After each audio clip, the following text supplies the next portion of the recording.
Hello guys, magandang hapon. Ayan. Andito na po ako ngayon sa aming bayan. Ayan, andito na ako ngayon sa Lulugayan, Yabong Samar. Ito, nandito ako ngayon sa may school ng Barangay Lulugayan, kung saan dito yung tatay ko, siya yung caretaker dito sa school na to. Siya yung nagbabantay rito. Siya yung naglilinis dito. Ayan,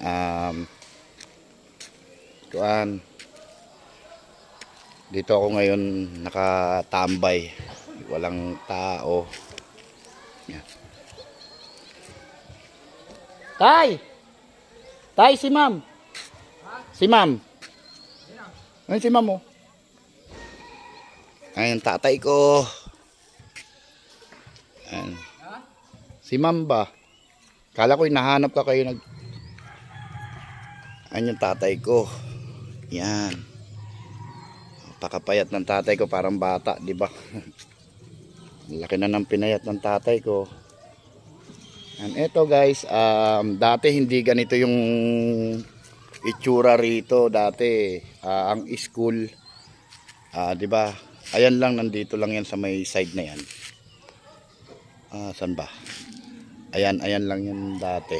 Yung ano na yan. Isang hilera yan, yung ano na yan. Magmula dyan hanggang dito sa stage.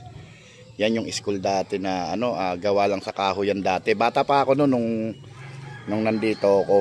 Tapos walang stage, kuwan lang yan. Basketball court nga yan dito dati. Yan yung basketball court dati, nandito yan. Basketball court dati yan dyan. Tapos ito ano na yan, open, yung parang maraming mga diyan, mga tanim diyan dati, mais, kung ano-ano pa. Yan, tapos yung basketball court namin ngayon is nandun na. Nilipat na nila doon. Ayun yung may mataas na yun na bubong. Yan, ayun doon na yung basketball court. Kaya ang laki ng pagbabago rito kasi sa tagal ba naman na hindi ako nakauwi rito, ilang taon na ang panganay ko, mga 20 years na rin na Siguro nakakapasyal dito pero hindi ganun ako nagtatagal.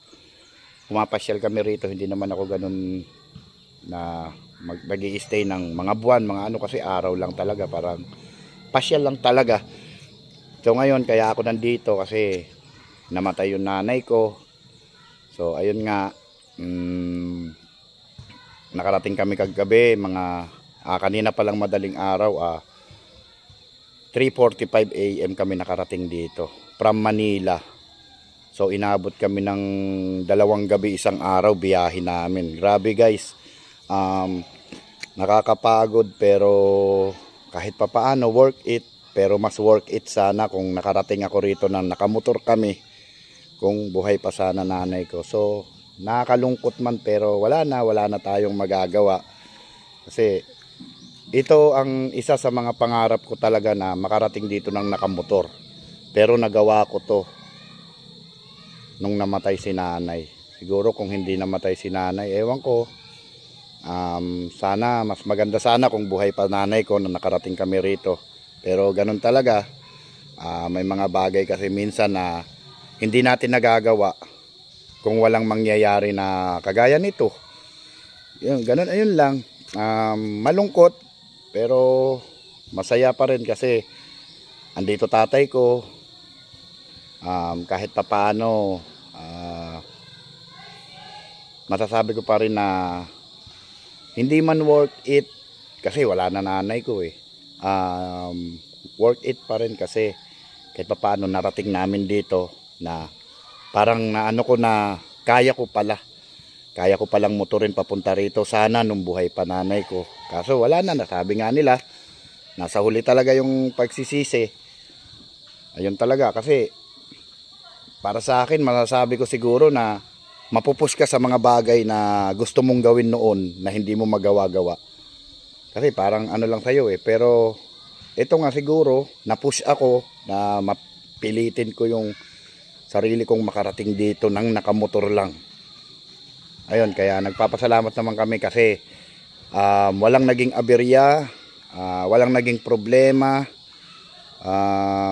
Nakarating kami rito nang walang nangyari. Payapa kami nakarating dito. So ayun lang, nagpapasalamat kami sa Panginoon kasi ginabayan kami. Naging successful yung pagdating namin. So yun lang po guys, nagpapasalamat din ako sa lahat ng mga nakiramay sa akin. Thank you sa inyong lahat.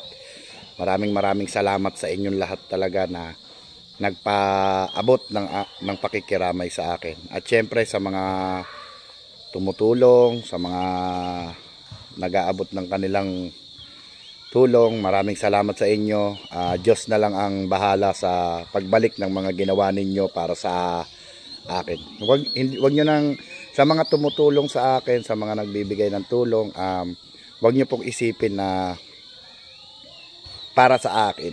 Isipin nyo na lang na para sa nanay ko. Yun lang guys, yun lang yung masabi ko. Maraming salamat talaga. At sa mga followers ko, thank you palagi kayong nandyan sa akin.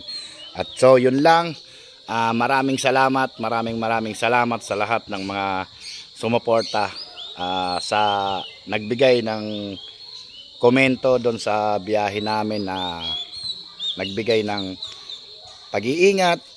Ayun, so maraming salamat. So ngayon nandito na ako guys sa Barangay Lulugayan, Yabong Samar. Ayan, nandito na ako. Maraming salamat at yun lang, magandang hapon.